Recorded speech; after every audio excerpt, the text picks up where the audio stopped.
2 दिन का SCO summit जो चाह रहे थे जिनपिंग, ट्रंप ने वही किया। जानिए कैसे पूरी हुई चीन की मनोकामना। इस वीडियो में आपको हम सब कुछ बताएंगे। नमस्कार, आप देख रहे हैं न्यूज़ 18 का डिजिटल प्लेटफॉर्म और मैं हूं आपके साथ श्रुति श्रीवास्तव। चीन के तियानजिन में हुआ एससीओ समिट भारत के लिए सफल रहा। इस सम्मेलन पर अमेरिका समेत लगभग सभी पश्चिमी देशों की नजर थी। यहां से वो तस्वीरें निकली जो ट्रंप को टेंशन में डालती हैं। इसके लिए कोई और नहीं, ट्रंप खुद ही जिम्मेदार है। उन्होंने वो किया जो चीन के राष्ट्रपति शी जिनपिंग चाह रहे थे। बीते 2 दिन पूरी दुनिया का फोकस चीन पर था। यहां पर अमेरिका को चिढ़ाने वाले कदम उठाए जा रहे थे। तस्वीरों और बयानों से ट्रंप को मैसेज दिया जा रहा था। भारत तो इसमें खासतौर से आगे रहा। प्रधानमंत्री नरेंद्र मोदी ने इस अंतर्राष्ट्रीय मंच से आतंकवाद पर कड़ा प्रहार किया। उन्होंने टैरिफ पर भी बोला और इन दोनों मुद्दों पर बोलकर पीएम मोदी ने अमेरिका को संदेश दिया। ऑपरेशन सिंदूर के बाद खुलकर पाकिस्तान के साथ आने वाले अमेरिका को संदेश देते हुए पीएम मोदी ने कहा, यह पूछना स्वाभाविक है कि क्या कुछ देशों द्वारा आतंकवाद को खुला समर्थन दिया जाना हमें कभी स्वीकार्य हो सकता है। पीएम मोदी ने यह भी कहा कि आतंकवाद से लड़ना मानवता के प्रति एक कर्तव्य है। पीएम मोदी ने यहां से अमेरिका का भी नाम लिए बिना संरक्षणवादी, एक तरफा और वर्चस्ववादी रवैये के खिलाफ हल्ला बोला है और उसकी नीतियों पर निशाना साधा है। उन्होंने कहा कि एकाधिकार और दबदबे की नीति खतरनाक है। माना जाता है कि टैरिफ पर पीएम मोदी का अमेरिका को ये मैसेज था। तो वहीं अमेरिका को लेकर किसी अंतर्राष्ट्रीय मंच से भारत का यह रुख दिखाता है कि ट्रंप ने अपनी नीतियों से दोनों देशों के बीच दूरियां कितनी बढ़ा दी हैं और चीन यही तो चाह रहा था। यानी कि ट्रंप ने टैरिफ को लेकर अपनी जिद से चीन की मनोकामना को पूरी कर दी है। मार्च 2025 से पहले को देखिए, भारत और अमेरिका के संबंध मजबूत थे। फरवरी में जब पीएम मोदी अमेरिका गए थे तो व्हाइट हाउस में ट्रंप ने उनका शानदार तरीके से स्वागत किया था। दोनों ने प्रेस कॉन्फ्रेंस की। यहीं से ट्रंप ने बांग्लादेश का भविष्य पीएम मोदी के हाथों में सौंप दिया था। ट्रंप के इस बयान से भारत के पड़ोसी देश, खासतौर से चीन, परेशान हो गया था। भारत और अमेरिका की बढ़ती करीबी ड्रैगन को रास नहीं आ रही थी। नई दिल्ली वाशिंगटन के मजबूत होते संबंध का मतलब ब्रिक्स का कमजोर होना। ये चीन के लिए झटका था। चीन और अमेरिका एक दूसरे को जलाने के लिए भारत से करीबी बढ़ाने पर जोर देते रहे हैं।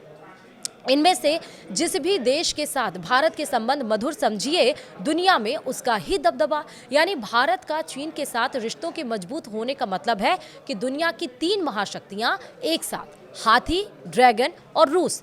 एससीओ समिट में ये दिखा भी। मोदी और पुतिन और जिनपिंग के बीच तियानजिन में जो केमिस्ट्री दिखी वो अमेरिका को परेशान के लिए, मतलब अमेरिका के लिए परेशानी के लिए काफ़ी थी। भारत और चीन की बढ़ती करीबी से ट्रंप अपने ही देश में निशाने पर है। अमेरिका के पूर्व एनएसए जेक सुल्लिवन ने हाल ही में कहा था कि ट्रंप नई दिल्ली को चीन की ओर धकेल रहे हैं। सुल्लिवन ने कहा कि चीन वैश्विक स्तर पर एक जिम्मेदार खिलाड़ी की तरह दिख रहा है, जबकि अमेरिकी ब्रांड पतन की ओर अग्रसर है। उन्होंने कहा कि भारत एक ऐसा देश है जिसके साथ हम द्विपक्षीय आधार पर गहरे और ज्यादा टिकाऊ रिश्ते बनाने की कोशिश कर रहे थे। चीन की चुनौती उसमें बड़ी चुनौती बनकर उभरी। अब राष्ट्रपति ट्रंप उनके खिलाफ एक बड़ा व्यापारिक अभियान चला रहे हैं और भारतीय कह रहे हैं कि शायद हमें बीजिंग जाकर चीनियों के साथ बैठना चाहिए, क्योंकि हमारे पास अमेरिका के खिलाफ एक सुरक्षा कवच है। तो वहीं ट्रंप अपने देश में निशाने पर तो थे ही, साथ ही तियानजिन से आई एक तस्वीर ने जले पर नमक छिड़कने का काम किया। यहां पर पीएम मोदी और जिनपिंग की द्विपक्षीय मुलाकात से ट्रंप और अमेरिका को संदेश दिया गया। दोनों नेताओं ने दोहराया कि भारत और चीन प्रतिस्पर्धी नहीं बल्कि विकास साझेदारी है और मतभेदों को विवाद का रूप नहीं लेना चाहिए। भारत और चीन के करीब आने से अब ब्रिक्स को भी रफ्तार मिलेगी। तो वहीं क्वाड के मुकाबले इसकी ज्यादा चर्चा होगी, क्योंकि इसका यानी कि क्वाड भविष्य अधर में है। साल के आखिर में भारत में इसका आयोजन होना है। ट्रंप ने आने से मना कर दिया है। जिसके बाद इसके फ्यूचर को लेकर सवाल उठ रहे हैं। ब्रिक्स का वर्चस्व बढ़ने का मतलब है कि अमेरिका का अलग थलग होना, इसके रुझान आने भी लगे हैं। ब्राजील जो ब्रिक्स का अहम सदस्य है, उसने ट्रंप को आईना भी दिखा दिया। उसके राष्ट्रपति ने ट्रंप को इग्नोर करते हुए कहा था कि वो अमेरिकी राष्ट्रपति से नहीं, पीएम मोदी से बात करेंगे। तो वहीं भारत भी संभल संभल कर कदम उठा रहा है। हालांकि भारत इस मुश्किल वक्त में बहुत ही संभल कर कदम रख रहा है।